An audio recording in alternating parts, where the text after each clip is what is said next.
Pendant toute sa création, la Terre a accumulé une énergie considérable sous son écorce.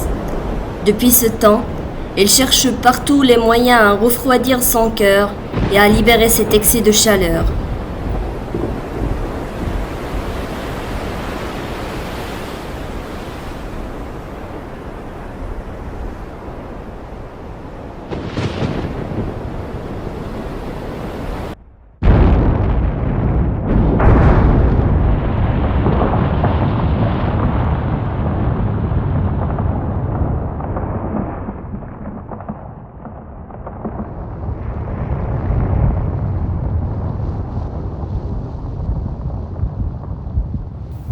Cette force contenue est évacuée en partie par des phénomènes hors normaux qui font l'objet de notre sujet d'aujourd'hui, les volcans.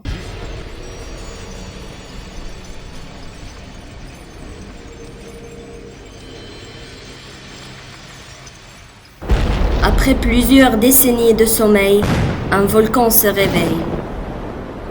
Une tempête brûlante de rochers et de cendres dévale la pente d'une force irrésistible. Voilà ce qui se passe lorsque les forces de la profondeur de la Terre entrent en activité.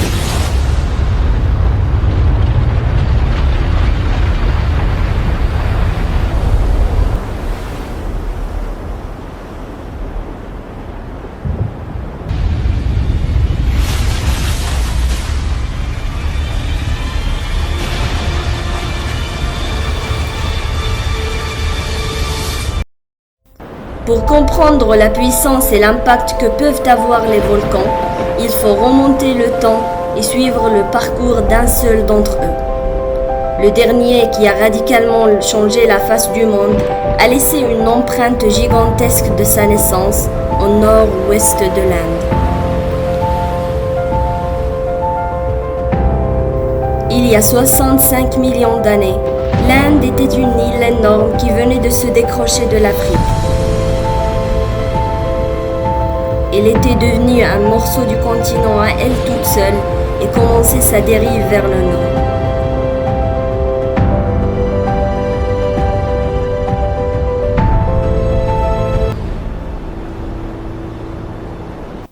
C'est là qu'un événement majeur se préparait à empoisonner l'atmosphère. Un gigantesque réservoir de magma venait de percer la croûte terrestre pour commencer à se vider en surface.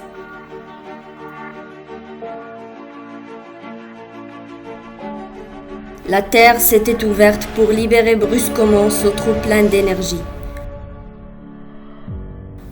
Le monde des dinosaures qui peuplaient la Terre à l'époque assistait à son dernier spectacle, la naissance d'un point chaud. Pendant près de 100 millions d'années, l'Inde s'est fracturée et a été soulevée sous des couches de peau épaisses et monstrueuses. L'épisode des dinosaures n'était pourtant qu'un début, car le point chaud venait seulement de naître.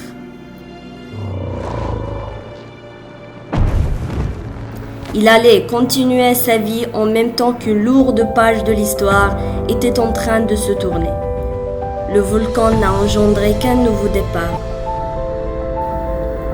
Sur un autre point du globe, une autre période de temps, le Kilauea, à Hawaï, aux États-Unis, est le volcan le plus actif au monde. Il a maintenu une activité constante depuis 1983. Pour la plupart des gens, Hawaï est synonyme de paradis tropical. Mais sous les plages magnifiques et les forêts luxuriantes, bouillonne un chaudron brûlant et déchaîné. L'archipel est l'une des plus impressionnantes créations volcaniques de la planète. En effet, il y a à peu près un an, vers la fin de mai 2018, une importante explosion a retenti dans un cratère du Kilauea, propulsant des cendres arrivant jusqu'à 9000 mètres dans le ciel.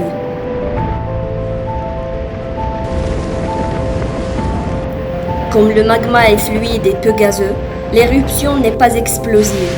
Elle est dite effusive, mais elle n'en est pas moins dangereuse. La lave qui détruit tout sur son passage poursuit sa route et se jette dans la mer d'une manière spectaculaire. Sous cette lave qui durcit, Le sable meuble peut s'effondrer brutalement. L'océan s'engouffre dans la brèche, ce qui provoque d'immenses explosions et on voit des panaches de matériaux dans les airs. Depuis 1983, le Kilauea a délogé plus de 200 familles et ses dégâts se chiffrent à plusieurs millions d'euros. Parallèlement, il a ajouté plus de 200 hectares à la superficie totale de l'île, poursuivant un processus entamé il y a 70 millions d'années, sans qui l'archipel hawaïen n'existerait pas. C'est l'exemple parfait de la puissance à la fois créatrice et destructrice d'un volcan. Le lent écoulement du magma est une menace permanente, mais qui se traduit rarement par des explosions violentes. Or, ce n'est toujours pas le cas pour notre deuxième cas de figure, les volcans explosifs. L'un de ces monstres a dévasté la moitié d'un pays et tué 19 personnes.